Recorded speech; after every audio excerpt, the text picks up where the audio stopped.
We got South Korea is over. Let's get into it. See what we got. South Korea is over. This sounds brutal, but South Korea will soon start melting on all fronts. Demographically, economically, socially, culturally, and militarily.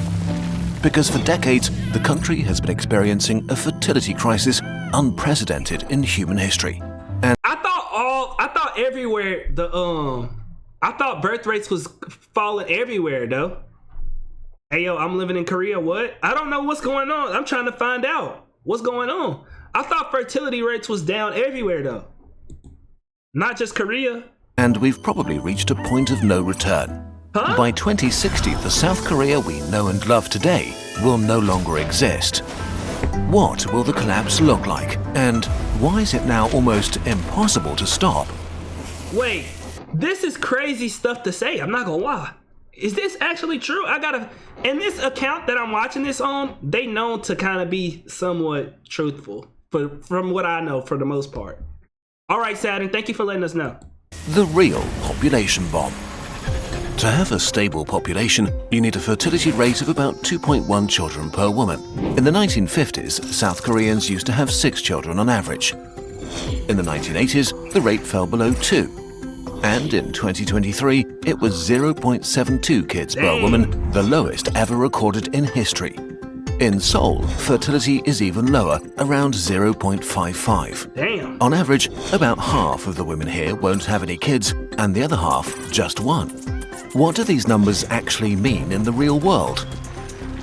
If fertility stays as it is, then 100 South Koreans will have 36 kids.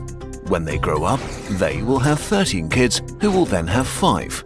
Yeah, I heard for Japan, they was trying to like pay people to come over there and have kids and stuff like that, which is crazy in my opinion, but I am trying to because I feel like this type of stuff, it is important to pay attention to, but at the same time, we also shouldn't just pay attention to the fact that people not having kids, but why they not having kids. That's important too.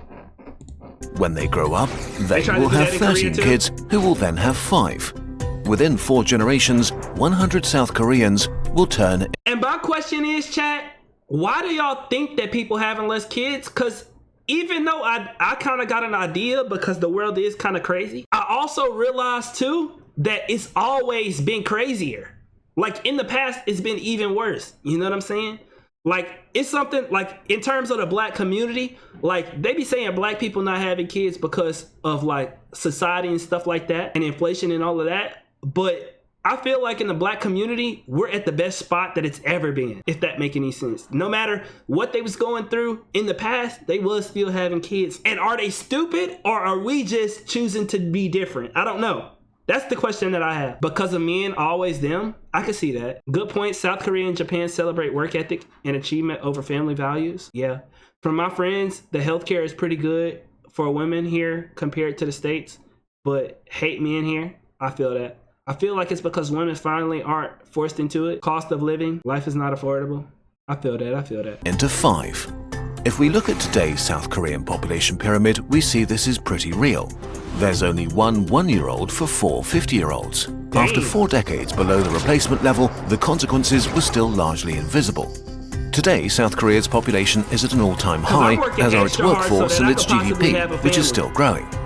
But demographics hits you like a freight train. You hear it vaguely in the distance and correct me if I'm wrong, but the 4B movement in Korea is still going strong. I meant healthcare for pregnant women. Sorry for the misconception. Was in Japan last month. I barely saw any kids, to be honest. Dang. I ain't gonna lie. I'm working extra hard on myself, you know, like mentally, financially, and just trying to be the best man that I could be so that I can have a family, because I want to have a family, but I don't want to like just have a family to have a family.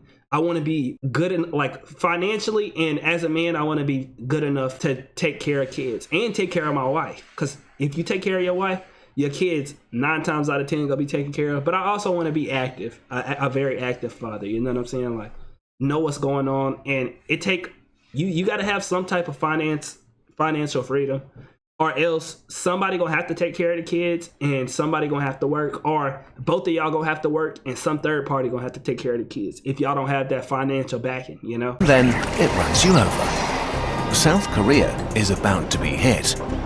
Let's time travel 35 years into the future to 2060 and see what the country will look like then.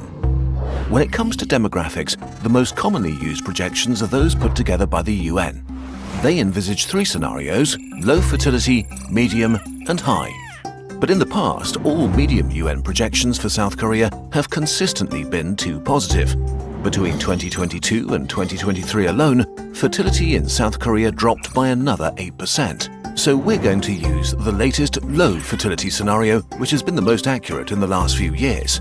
Keep in mind that we're still talking about projections, and the future is a faraway land. Yeah. Okay, let's do it. In 2060, South Korea's population pyramid will look like this. The population will have shrunk by 30%. 16 million South Koreans will have disappeared in just 35 years. And it'll be the oldest country in human history. 1 in 2 South Koreans will be over the age of 65. Less than 1 in 10 will be under 25.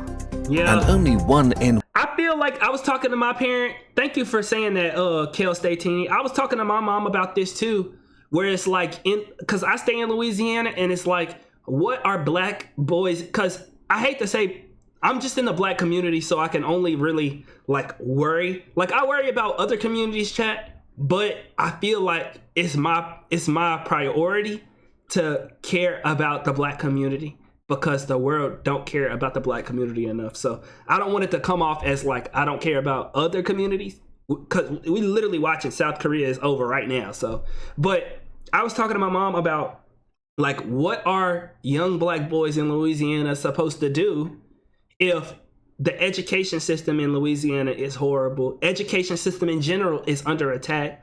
They trying to put more child prisons in Louisiana. And it's like the job market in Louisiana isn't good. It's hard to get into college because not only the education system, but also just to get into college. It's hard to get into college and, get a good degree that you can actually pay off and actually get a job in. And if you want to stay in Louisiana, there is no job market for you to even have like big degrees. You know what I'm saying? Like, it's just, I don't know, like, do young black kids in Louisiana have to move out? Like, what are we gonna have to do? Because I want to move away from Louisiana eventually, but I also want to be close to my family and stuff. And it's like, I don't know, it's trying to figure it out. Yeah, so they end up leaving the country and moving, which Korea cannot afford if they don't want to collapse. Yeah, we got a lot of, I'm not gonna lie, chat, we have so many problems that we have to address, and I think we need to stop worrying about moving forward in the future in terms of all of this crazy technology, and you know what I'm saying, like in terms of all of the crazy politics, and not necessarily politics, but the way we're moving in politics. And I think we should focus more on human beings, community, and fixing the problems that we have. Because I feel like our problem in the world right now, and maybe I'm just speaking from the Western perspective, I feel like our biggest problem right now is we're so worried about being greedy and being futuristic that we not fixing the problems that we have now. So as we go further into the future, we not only not fixing the problems that we have, but we also creating more problems. You know what I'm saying? Like the way social media is going, and I think TikTok is going to be a huge problem in the future for the kids that's growing up on TikTok with the attention spans and stuff. I don't think a lot of people understand how bad it can be, I feel like I don't watch a whole ridiculous amount of TikTok because I make content. So like, it's hard for me to spend all my days creating content. Like, I mean, it's hard for me to spend all my day just scrolling on TikTok because I create content. Or for Korea, incentivize people to have family, like more support from the government per child.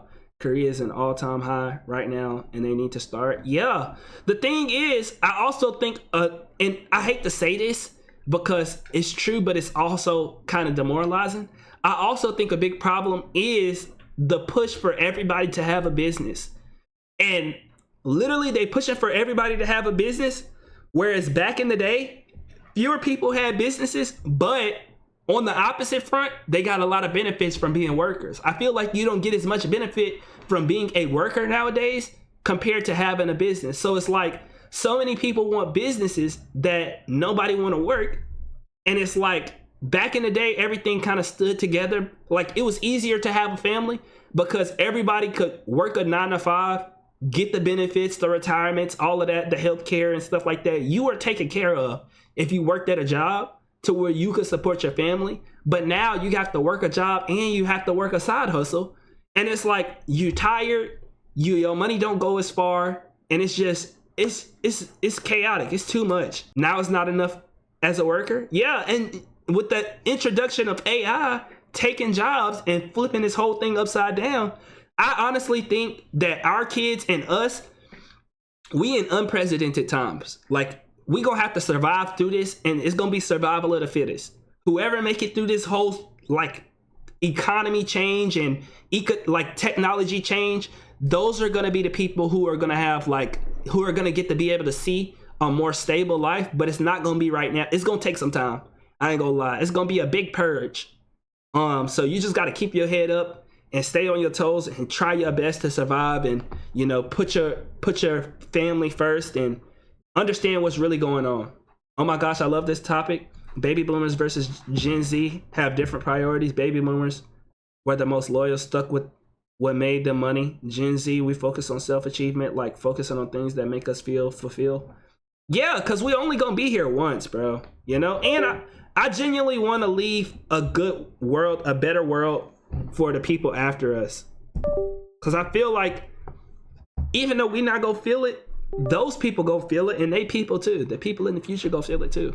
100 will be small children. Imagine waking up in a country where the streets are strangely quiet with no children playing on them. Entire cities have been abandoned.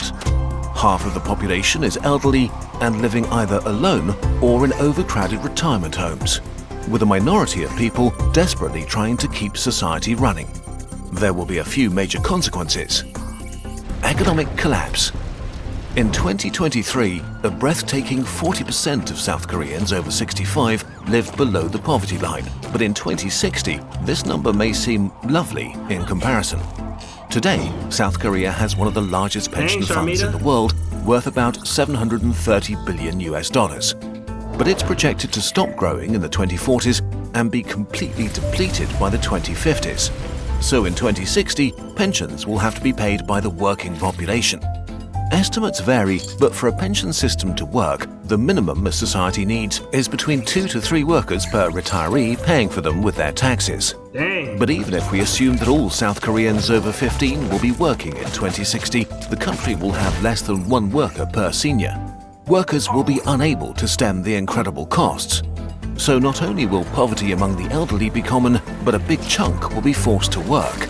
Except they may not be able to find jobs because by 2060, the South Korean economy may have collapsed. Broadly speaking, the size of an economy is linked to the size of its workforce. To have a big economy, you need a lot of workers to produce a lot of things and a lot more people to buy them. Today, South Korea has about 37 million people of working age, generating a GDP of about 1.7 trillion US dollars. But by 2060, its workforce would have shrunk to less than half, to about 17 million. Of course, technological progress means that productivity will be higher and each individual will probably produce more than today. But even if productivity keeps growing at the same rate or more than we've seen in the last decades, South Korea's GDP could peak in the 2040s.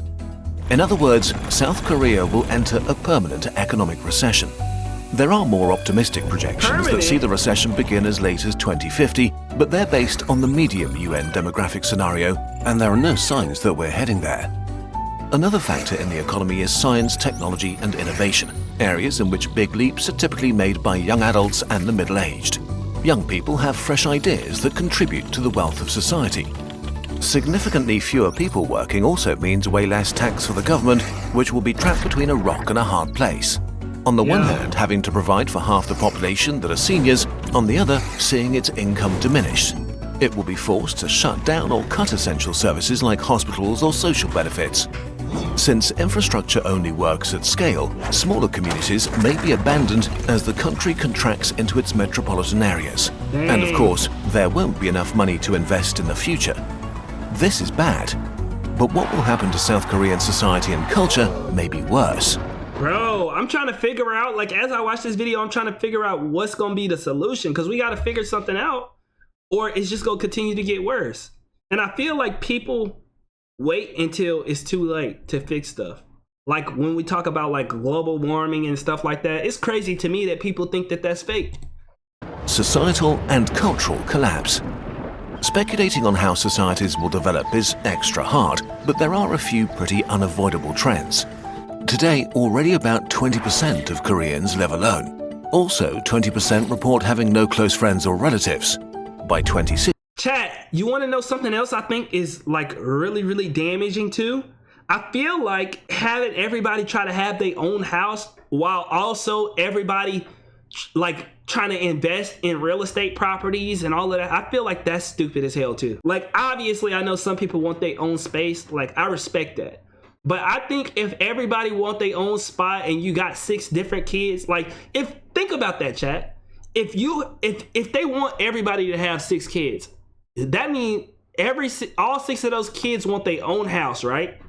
Not only do they want their own house, but if they want to rent out a house and pay for, like, it's just too much. It's not enough for everybody to go around. You can't have hella you can't have hella investment properties and want your own house. It's like, that's just not how the world, I feel like the world should not work like that, bro. Like 60. And they build up the debt. Then it's just, I don't know. I feel like that everything is just, I feel like everything is low-key starting to get more outdated the further into the future we get, from the school system to the infrastructure, everything for real. 50% of South Koreans aged 70 will have no siblings and 30% will have no children. Young adults between 25 and 35 will only make up 5% of the population and typically have no siblings at all. This leaves the elderly with almost no close family and young adults with little family and few potential friends, especially outside of big cities. A loneliness epidemic of epic proportions is all but guaranteed. On top of that, South Korean culture will probably experience a huge decline. In 2000, there were 17.5 million South Koreans between 25 and 45, and they made up 37% of the population. This was the generation that brought us K-pop, K-drama, K-food, and many other trends that spread around the world. In 2060, there will be just 5.6 million people in that age group, and they'll only be 16% of the population. Many cultural traditions are already struggling because the older generations are having trouble finding young people to pass them on to.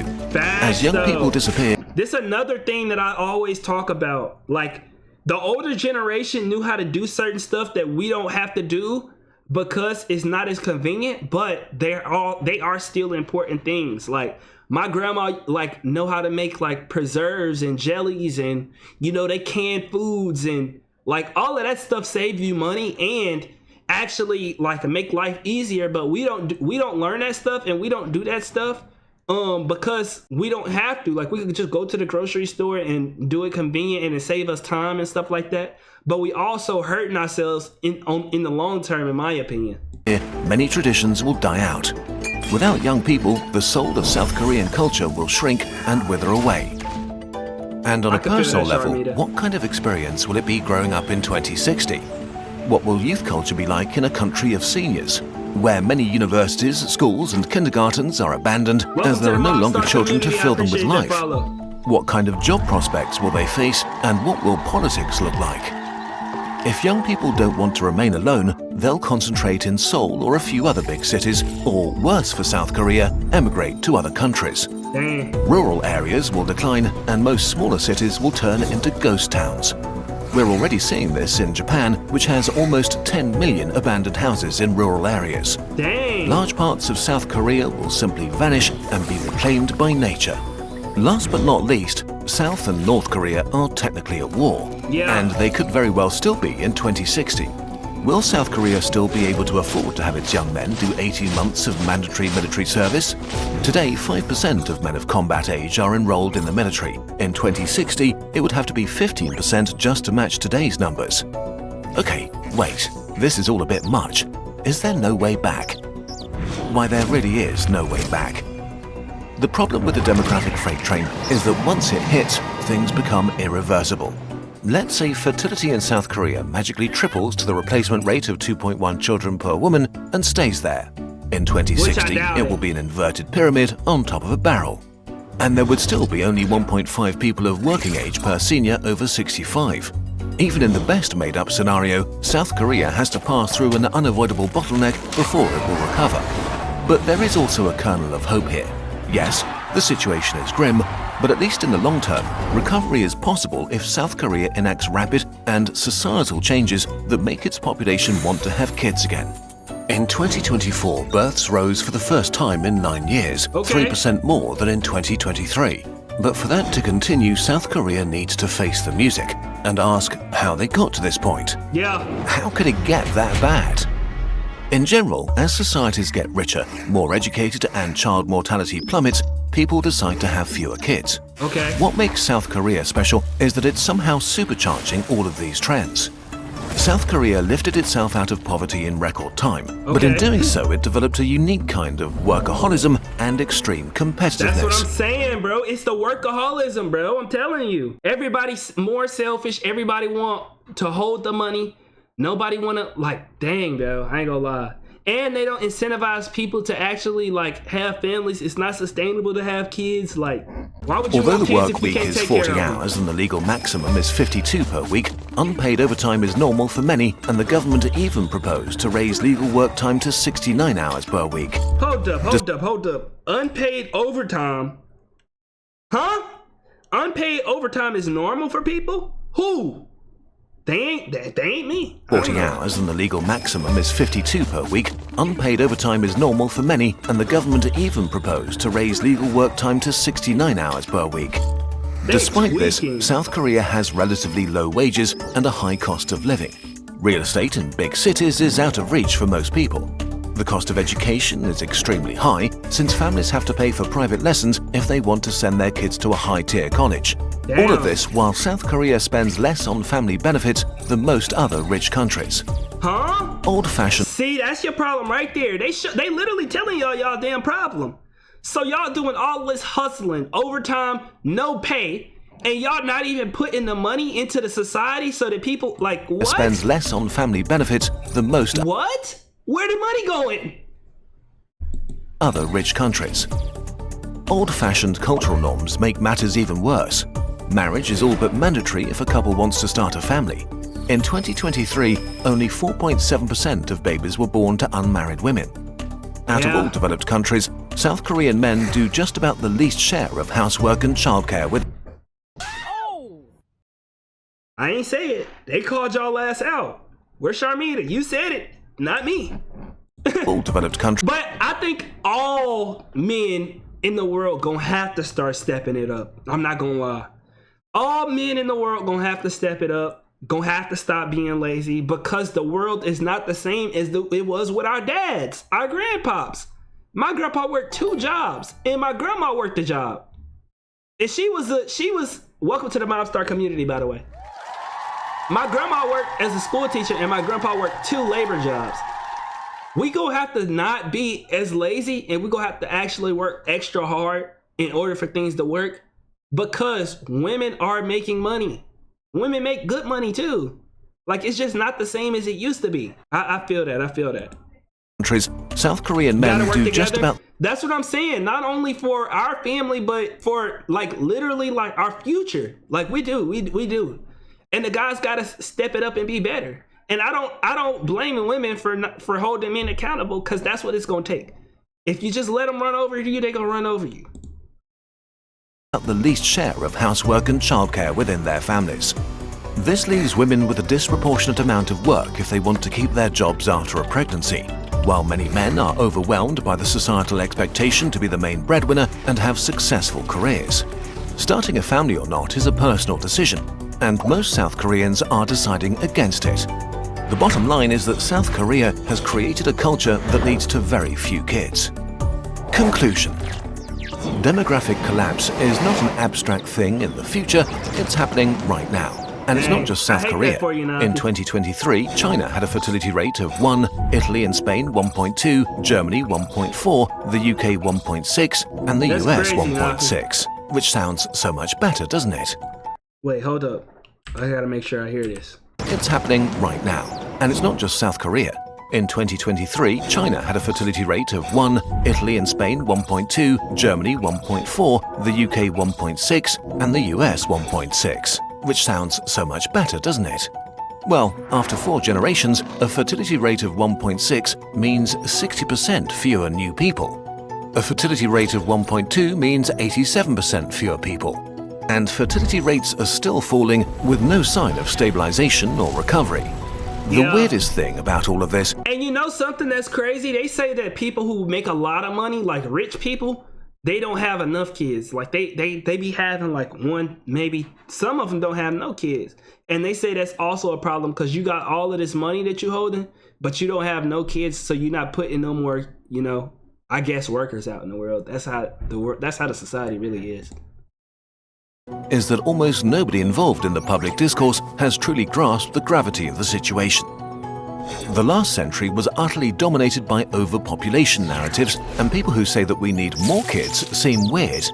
And if you do the maths, the future just seems to be too insane to be true, like it's hard to believe. None of this has ever happened before. So, low birth rates are mostly discussed in the context of worker shortages, not as the existential threat to our societies, cultures, wealth, and our way of life that they are. If we don't take it seriously very soon and change the DNA of our modern societies in a way that encourages young people to start having children again, then the rest of the century will be pretty grim for those of us who will live through it. The demographic freight train stops for nobody. We finally need to realize that it's hurtling down the tracks right at us. Multi-layered issues like demographic change are... Wait. Oh, this is just an ad. That was actually a good video. I felt like that was a very healthy conversation that we needed to have.